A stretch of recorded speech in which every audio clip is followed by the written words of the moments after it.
and foremost, all the honors, the praises, the glory belongs to Yahweh by Sham, Yahweh Shai, Bahasham, Mahavakar, Kwadash.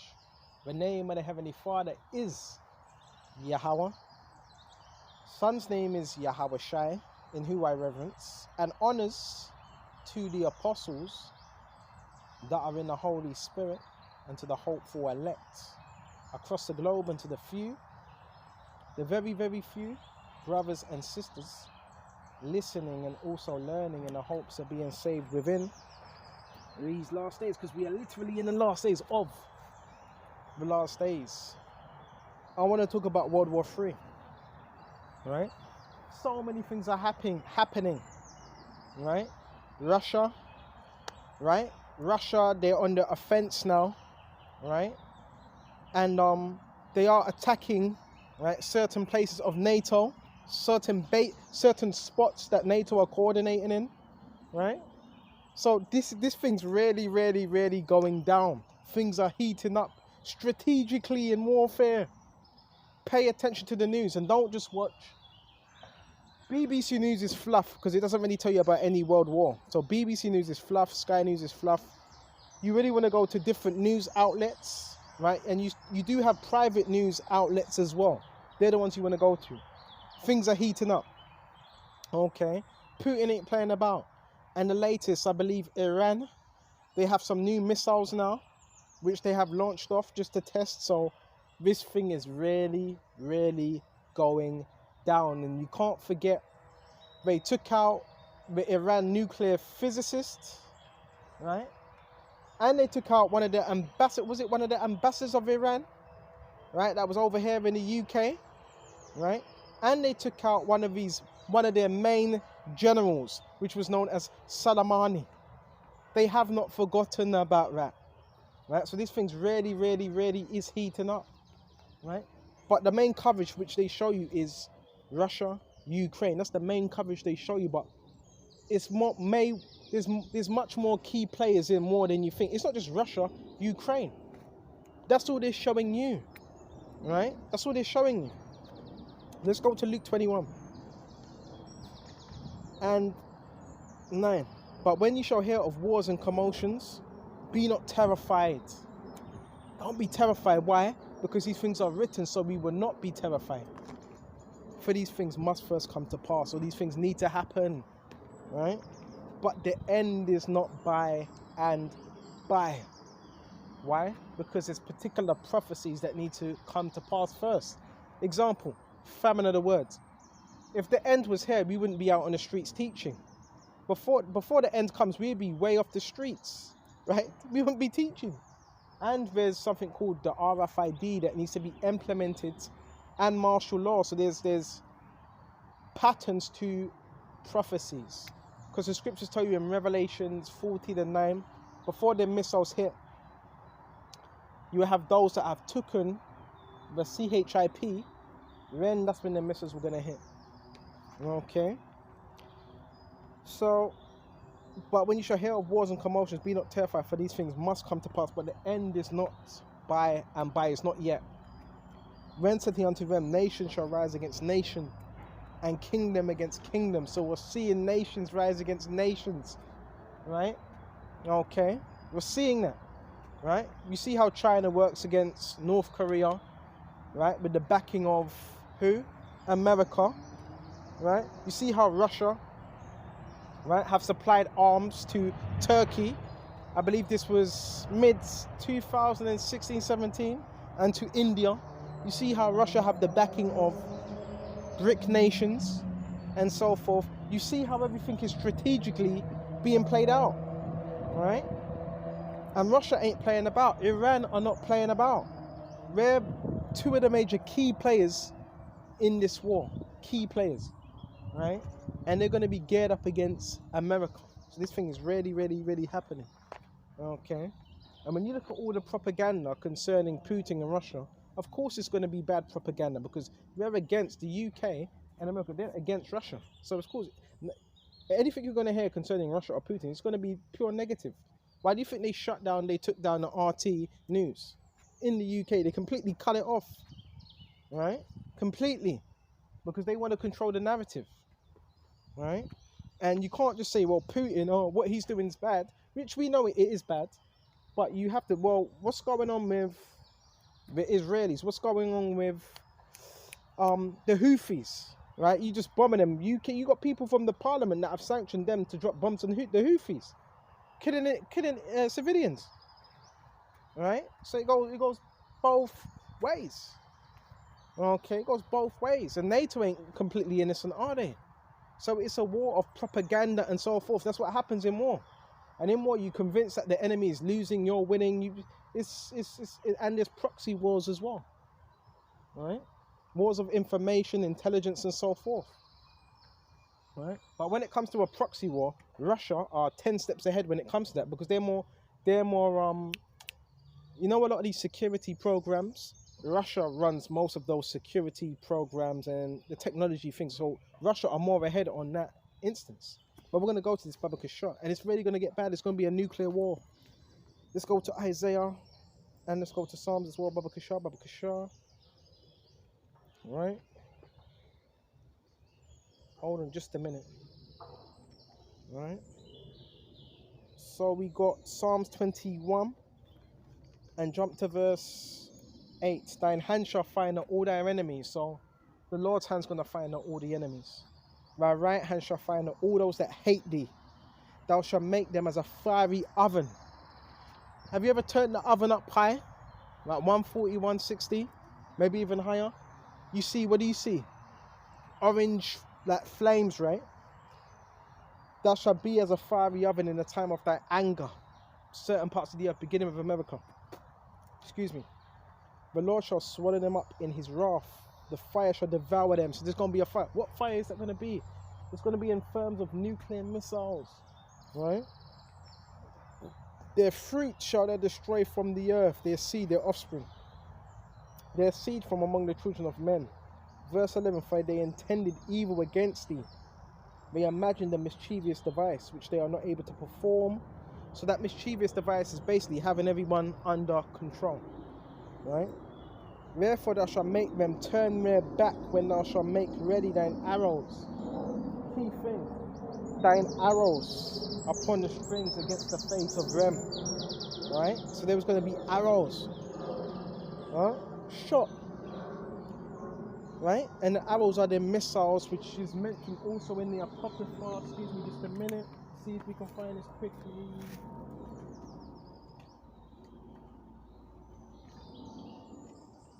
Let me go to Ezra. Right, so this is 2nd Ezra 16. Woe be unto thee, Babylon, which is America and Asia, right? Region of Russia, right? Siberia, Russia, what? Basically Asia, right? Europe. Woe be unto thee, Egypt, Syria. Gird up thy yourselves with cloths of sack. Hell, beware your children and be sorry, for your destruction is at hand. A sword is sent upon you, and who may turn it back? You know what that sword is? It's in the midst of World War III. That's what that sword is. A fight is sent among you, and who may quench it? Plagues are sent unto you. Who is he may drive them away? Right? Jump to verse 7. May one turn away the arrow that is shot of a strong archer. So once that button is pressed, who's going to turn away the arrow that's shot by the archer? The archer would be the king, right? That has his hand on the button, the missiles, right? And it says, Baba Kishar, check this out, jump straight to verse 13. For strong is his right hand that bendeth the bow, his arrows that he shooteth are sharp, right? Sharp. Look at them missiles, it looks like a dagger, right? Or a lightsaber. And shall not miss when they begin to be shot in the ends of the earth. Why? Because they have navigational systems upon them, and they can pinpoint the location where they're supposed to hit, right? Behold, the plagues are sent and shall not return again until they come upon the earth. The fire is kindled and shall not be put out till it consume the foundations of the earth. Like as an arrow which is shot of a mighty archer, returneth not backward. So it's not going to return, it's going to go to its destination, right? Even so the plagues that shall be sent upon earth shall not return again. So they're going to go right to where they need to go. right? And Ezra said, woe is me, woe is me. Who shall deliver me in those days? The beginning of sorrows and great mournings, the beginning of famine and great death, the beginning of wars, and power shall stand in fear, the beginning of evils. What shall I do when these evils shall come? Right? So Ezra saw it. Ezra described it. The frightening, what he saw, it was very frightening. Right? Very, very, very frightening. Okay. So now, go to Isaiah and so in Jeremiah as well. Excuse me just a minute. One thing at a time, one thing at a time. Right, here we go, here we go, here we go, here we go. Go to Isaiah 34. Check this out. Come near, ye nations, to hear, and hearken, ye people. Let the earth hear, and all that is therein, the world and all the things that come forth of it. For the indignation of the Lord is upon all nations, because the Lord is ultimately going to destroy all nations. Look, the Lord's bringing all these nations together so they can destroy each other. And his fury upon all their armies, he hath utterly destroyed them. He hath delivered them to the slaughter. Their slain shall be cast out, and their stink shall come up out of their carcasses. The mountains shall be melted with their blood. This is more concerning. This particular verse is concerning when they get brought into the valley of Jehoshaphat, when they cross their borders. But this part is referred to America. Verse 4, and all the hosts of heaven shall be dissolved. The host, the powers of heaven shall be dissolved. The hosts of the armies of the nation shall be dissolved, perish. And the heavens shall roll together as a scroll. You got to imagine this. The prophets, they had vision. So when we're reading this, we're not just reading it and, oh yeah, well, it just says that, it says, shall be rolled together as a scroll. A scroll. Example, you have a Torah scroll, right? It envelops. You have to roll it out and you roll it back. That's how that's concerning the mushroom cloud. There's going to be massive mushroom clouds by the ICBMs that hit. Right? Say, read it again. And all the hosts of heaven shall be dissolved, and the heavens shall roll together as a scroll. As a scroll. It's the mushroom clouds. And all the whole shall fall down as a leaf falleth from the vine. So you're going to have helicopters, particular jet planes. They're going to be shot down. Right? And as fallen fig from the tree. For my sword shall be bait. Hold on just a minute. We're going to go back to, now let's go back to, hold on. Now let's go to Revelations to back up everything I'm saying. Precept upon precept, line upon line, here a little, there a little. I believe it's Revelation 6. Now this is Revelation 6, right? Revelation 6 with the 6th seal. And jump straight to 13. And the stars of heaven fell onto the earth. You see how these precepts link up directly, even as a fig tree casts. This is directly in line with what I just read in Isaiah. The stars of heaven fell unto the earth, even as a fig tree casteth her untimely figs when she is shaken of a mighty wind. Them missiles, because it creates a besom of wind. And the heaven departed as a scroll. It says the exact same thing. The prophets had the same vision. It was just described slightly different. Alright? And the heaven departed as a scroll when it is rolled together. As it is rolled together. So imagine, it's describing how the impact of the missiles, what it created a cloud via mushroom cloud. Right? And it says, when it is rolled together, and every mountain and island were moved out of their places. So it's going to cause a lot of mountains and buildings and towns and cities, right, to move out of their places. And the kings of the earth and great men and rich men and the chief captains and the mighty men and every bondman and every free man hid themselves in the dens and in the rock of the mountains. So these are the, I don't want to say the 1%, but these were the masons, so-called people of high authority. We were going to try to hide, right? And said to the mountains and the rocks, fall on us and hide us from the face of him that sitteth on the throne and from the wrath of the Lamb. So they're going to be hiding from the Messiah, right? And from them angels. For the great day of his wrath is come, of of the Lord Yahweh's wrath. And who shall be able to stand? So who's going to be able to stand when all these things happen? So now we read that. Excuse me just a minute. Go to, so lucky I'm moving fast, precept upon precept, precept upon precept. When it says they hid in the rocks and the dens, we can also back that up with Isaiah. Just flying with the Spirit right now. Isaiah 2. And it says, Babakashah, this is Isaiah 2 and 10. Enter into the rock and hide thee in the dust for the fear of the Lord Yahweh, for the glory of his majesty. They're going to look for the nearest building. And there is underground buildings, by the way, which they're not telling you about. Right? There's underground bases, there's underground cities that they have built because they know these things are going to happen. So they're going to be hiding in underground bases and so forth. Right? Trying to hide from the wrath of the Lamb. Right? From that destruction. Okay? So it says, Babakashah, and hide us. So they're going to want to be hidden. Right? From who? Yahweh Shai. For the fear of the Lord and for the glory of his majesty. And when you go to, go to, keep on going. And the Lord alone shall be exalted in that day. For the day of the Lord of hosts' army shall be upon everyone that is proud and lofty, and upon everyone that is lifted up, and he shall be brought low.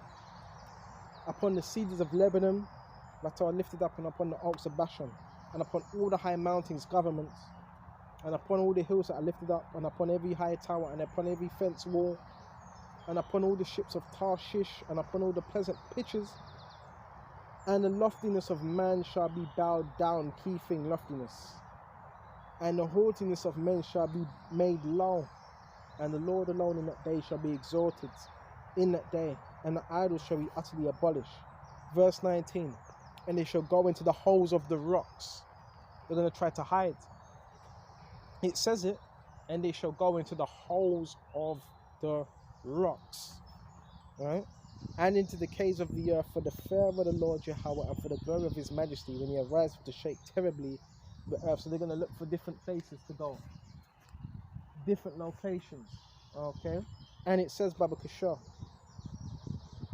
and it says, and in that day a man shall cast his idols of silver and his idols of gold, which they have made each for himself to worship, to the moles and to the backs, and to go in the clefts of the rocks and in the top of the ragged rocks, for the fear of the Lord Yahweh.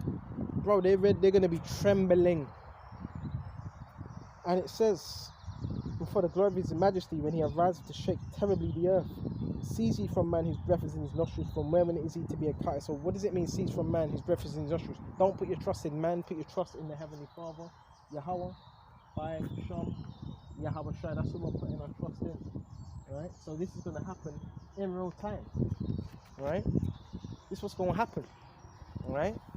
So this is really going to go down. This is why we have to be mentally ready and build up our faith between us and Yahweh Shai as well. Make sure we're in the right place mentally, because it's really, this is going to happen. Right? See what else we got.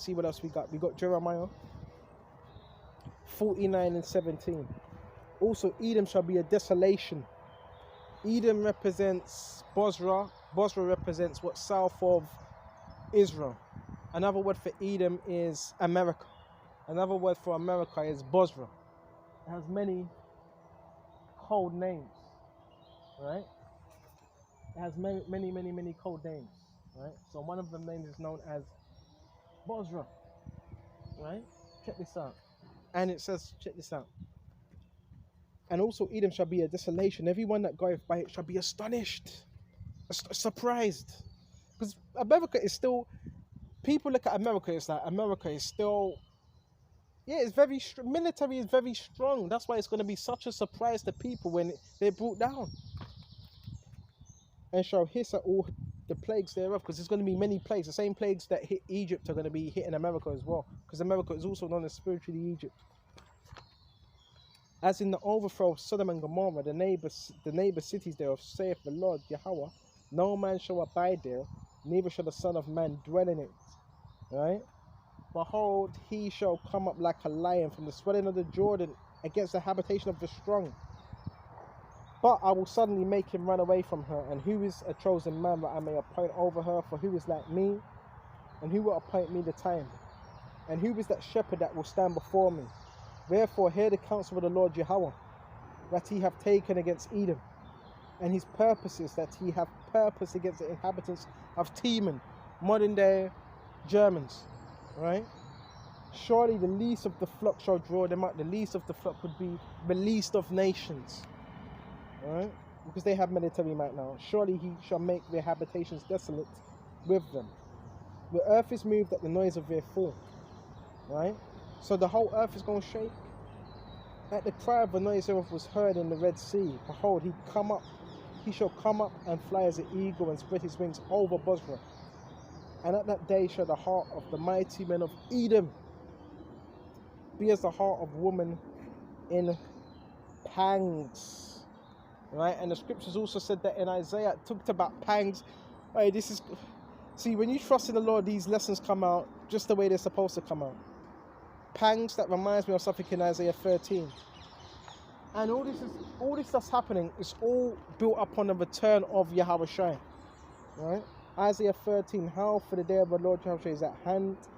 It shall come as a destruction from the Almighty. And when I'm reading this, Isaiah 13 and 6, it says destructive day of the Lord. There's going to be a lot of destruction. Right? It shall come as a destruction from the Almighty. Therefore shall all hands be faint, weak, and every man's heart shall melt in great fear, in great panic. Right? And they shall be afraid, right? Scared. Pangs and sorrows. Pangs is distress, and sorrows shall take hold of them. Right? They shall be in pain as a woman. Right? Travail. A lot of people are going to be in great pain. Right? They shall be in pain as a woman that travaileth. They shall be as amazed at one another. Their faces shall be as flames. Behold, the day of the Lord cometh full both with wrath and fierce anger, to lay the land desolate. He shall destroy the sinners thereof out of it. Right? For the stars of heaven. See, everything links up. For the stars of heaven and the constellations shall not give their light. Right? And you ain't going to get any more signs from your witches and your warlocks and all that as well. That's why they're panicking as well. Right? Because they're not getting dealt with the way they used to get dealt with. The devil's going to betray them as well, your witches and your warlocks. The sun shall be darkened and is going forth. The moon shall not cause a light to shine.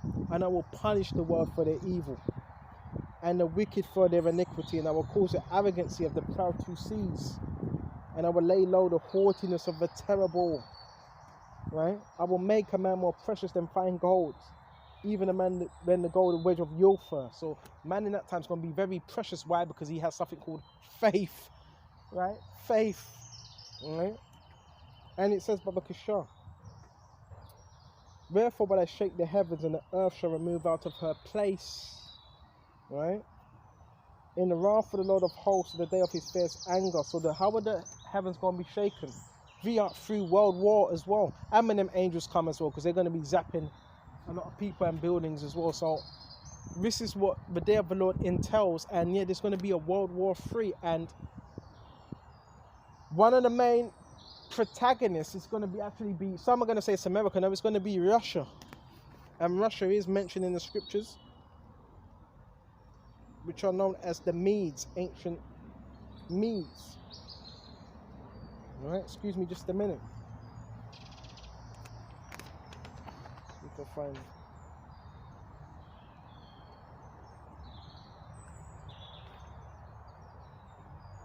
Jeremiah 50, Jeremiah this, Jeremiah 51.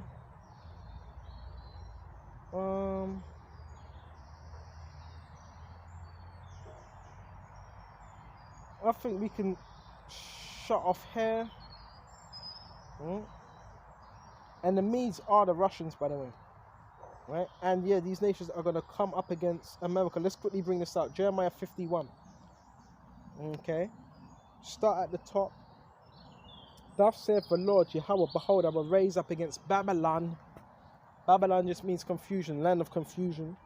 And against them that dwell in the midst of them that rise up against me, a destroying wind. What's that destroying wind? The destroying wind is them missiles. That's what it creates, a wind of destruction. That's why it's known as a destroying wind. I will send unto Babylon fanners, right? That shall fan her. So while this is happening, there's going to be those that are fanning her. It's not just going to be one nation shooting their missiles. It's going to be many nations shooting their missiles. That shall fan her, shall empty her land. For in a day of trouble they shall be against her round about. Against him that bendeth, let the archer bend his bow. And against him that lifteth up himself in the brigandine. And spare ye not her young men, destroy ye utterly all her host armies. Thus the slain shall fall in the land of the Chaldeans, and they shall all be thrust through in her streets. For Israel have not been forsaken, nor Judah of his power, of the Lord of hosts. There, though their land be filled with sin, and against the Holy One of Israel. What land is filled with sin? The land of America is filled of sin, right? Flee out of the midst of Babylon, America, and deliver every man his soul. Be not cut off in her iniquity, for this is the time of the Lord Jehovah's vengeance. He will render unto her a recompense. So we don't want to be cut off in the ways of America. That's why it pushes out sin, because it seeks to corrupt you. When you go to Habakkuk, it talked about the wine, right, which he has made us drunken, right, looking on our shame and so forth, right? And it says, Babakasha, Babylon had been a golden cup in the Lord's hand that made all the earth drunken. The nations are drunken of her wine, therefore the nations are mad. See, that wine, they've adopted the mindset of America, which is nothing but sin. Verse 8, Babylon is suddenly fallen and destroyed. Howl for her, take balm for her pain. If so, she may be healed, but America ain't gonna be healed. We would have healed Babylon, but she is not healed. Forsake her, and let us go every one into his own country, for her judgment reacheth unto heaven, and is lifted up into the skies. So that judgment is going to be lifted up, right? And it says, Babakashai, the Lord Jehovah brought forth our righteousness. Come and let us declare in Zion the work of the Lord Jehovah our power. Verse 11, make bright the arrows, gather the shields. Whew. We talked about the arrows already, right? Which are the different missiles. Gather the shields, armory. The Lord Jehovah shall raise up the spirit of the kings of the Medes. The Medes. When you talk about Medes, you're probably thinking Media or Persians. No, the Russians. Ancient name were Medes. Right? For his device is against Babylon. His plan. The Lord's plan is against Babylon. And he's using the Russians against them to destroy it, because it is the vengeance of the Lord Jehovah and the vengeance of his temple. Right? Set up a standard upon the walls of Babylon. Make the watch strong. Set up the watchmen. Prepare the ambushes. For the Lord had both devised and done which he spake against the inhabitants of Babylon. All that dwelleth amongst what? Many waters, abundant in treasures. Thine end is come, and measure of thy covetousness. Right? The Lord of hosts, key thing, hath sworn by himself, saying, surely I will fill thee with men as with caterpillars, and they shall lift up a shout against thee. I will fill thee as men as with caterpillars. So what's that? The vehicles which the missiles are moved in. What does it look like? It looks like a caterpillar, right? They look like caterpillars. Just look when they're doing, when they're doing the war parades in different countries. When the missiles, they're on wheels, they look like caterpillars. So these nations are getting ready. This thing is really, really, really heating up, right? Really heating up. You got people making 5-year, 6-year plans, bro. This thing, I believe this going to be swift. Be lucky if we have another 2 years here. We just have to see how things go, because it's really heating up. So it says, and they shall lift up a shout against thee. So these nations are really getting busy. That's why we have to stay on board, watch out for the signs, filter everything through the scriptures, and just check it, tick things off what's happening within prophecy. Because you don't just watch the news, you filter it through prophecy. All right? So with this, I hope this was edifying, and until the next time, Shalom.